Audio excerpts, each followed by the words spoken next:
maudite, elle n'était pas si maudite que ça. Dans un pays très loin d'ici, vivait une femme, seule.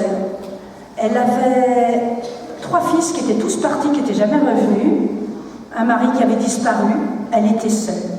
Alors pour pouvoir gagner un peu d'argent et manger un peu de pain, elle savait faire qu'une chose, c'était ramander les filets. Elle le faisait très bien, sauf que dans le port où elle était, il y avait eu tellement de vent, tellement de tempêtes, qu'il n'y avait pas de boulot. Alors elle n'avait pas pu ramander les filets, en plus les pêcheurs, comme ils ne pêchaient pas, ils n'avaient pas d'argent, donc c'était la misère. Et un jour où elle avait tellement faim, elle est allée voir l'épicier, elle lui a dit « Fais-moi crédit, tu n'aurais pas un peu de farine que je mange du pain ?» Écoute la vieille, déjà j'ai du mal à donner, à manger à des gens qui ont de l'argent, alors à toi, non, va-t'en. Et elle est restée devant lui.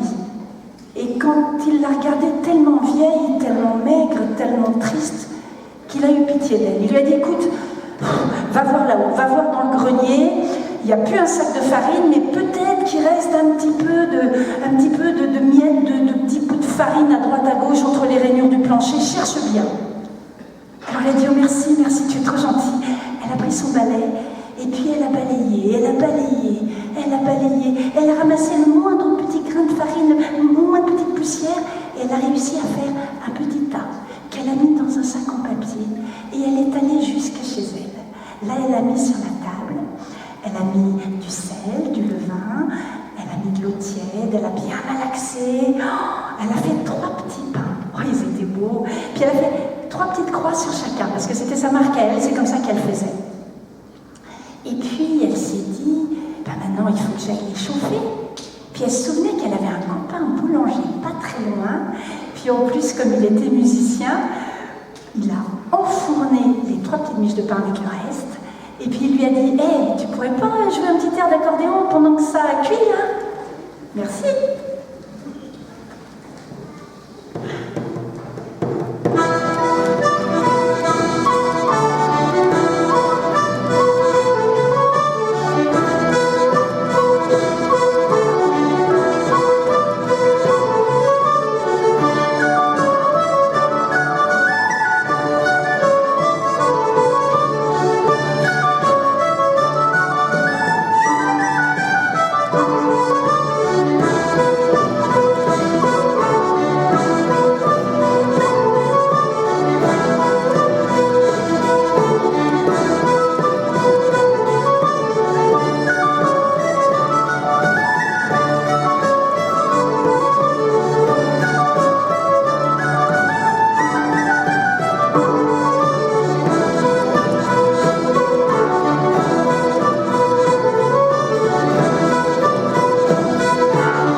Ça sentait bon le pain, oh, le pain tout chaud. Alors elle a remercié son copain avec ses potes musiciens, puis elle est arrivée chez elle, elle a posé les 3 petits pains sur la table. Oh, elle allait se régaler, ça faisait tellement longtemps qu'elle n'avait pas mangé. Alors elle a pris son grand couteau, et puis elle s'est dit, je vais trancher la première tranche, et à peine elle avait posé le couteau sur le pain, que la porte s'est ouverte, il y a un homme qui est arrivé. Oh la vieille, ma maison brûle, j'ai plus rien, j'ai plus de toit sur la tête, je suis malheureux, j'ai faim. Qu'est-ce que vous auriez fait à sa place? Vous auriez donné votre petit pain? Ben oui, c'est normal, et puis il lui en restait 2 quand même. Hein? Alors il lui a donné, oh merci la vieille, puis voilà qu'il part. Alors elle se dit, bon maintenant, je pose mon petit pain là, le couteau, on y va, et à peine elle avait posé la lame de son couteau que la porte s'est ouverte. Et la vieille, je viens de me faire tout voler, j'ai plus rien, j'ai plus d'argent, j'ai plus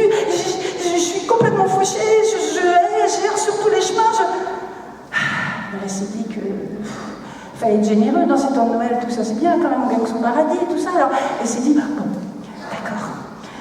Et puis il est parti et il n'a pas fermé la porte.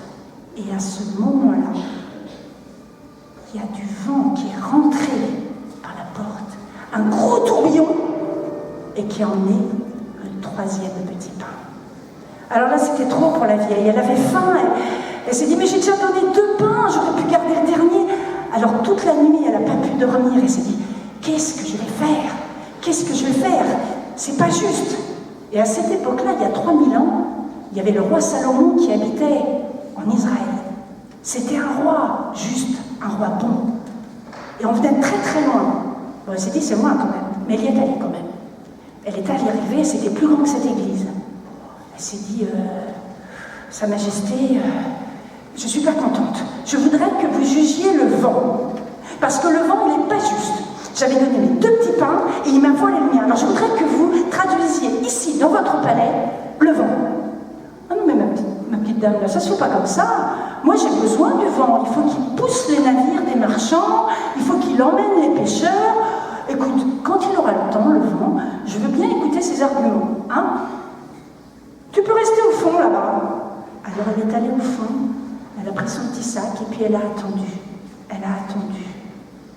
Et puis au bout d'un moment, là-bas au fond, il y a 3 marchands qui sont arrivés, très beaux, avec des habits en or et en argent. Ils étaient beaux, mais ils étaient un peu mouillés. Leurs vêtements étaient complètement trempés. Et derrière eux, il traînait un gros coffre plein de pièces d'or. 8000 pièces d'or. Alors ils se sont inclinés, Sa Majesté.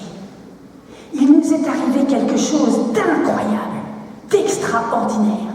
On était au milieu des flots, la tempête s'est levée, et il y a un trou dans la coque qui a commencé à faire venir de l'eau, et on commençait à couler. Alors on s'est tous mis à genoux, on s'est mis à prier Saint-Maurice, le patron de l'église de l'Odéac, on s'est mis à prier Saint-Nicolas, on a prié Dieu, on a prié tous les saints du ciel. Et on leur a dit, si jamais on est sauvé, le premier port où on arrive, on donnera la moitié de la cargaison, 8000 pièces d'or. Et là, vous me croirez pas, la tempête s'est arrêtée.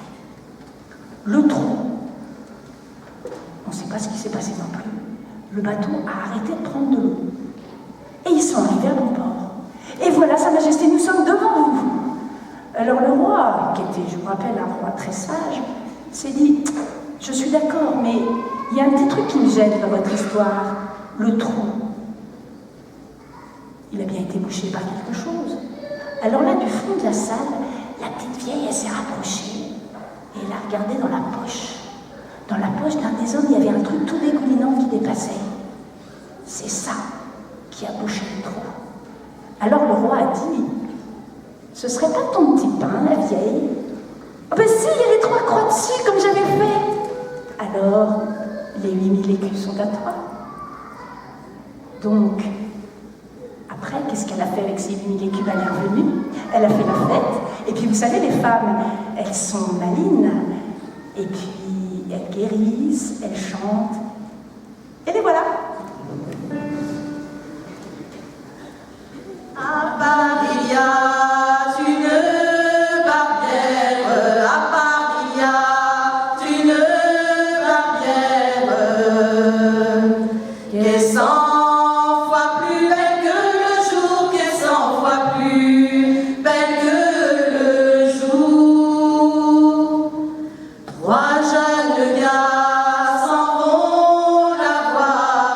3 jeunes gars s'en vont la voir. Ils s'en y vont lui faire l'amour. Ils s'en y vont lui faire l'amour. Le plus jeune demande à belle. Le plus jeune demande à belle. La barbe, nous la ferez-vous? La barbe, nous la ferez-vous? Oh vraiment oui, mon gentilhomme. Oh vraiment oui, mon gentilhomme.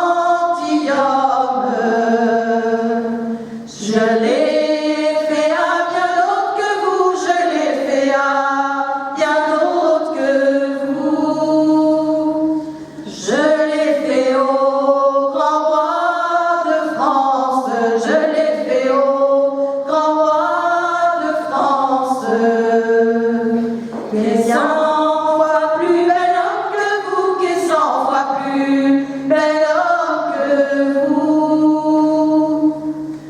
Asseyez-vous dans cette chaise, asseyez-vous.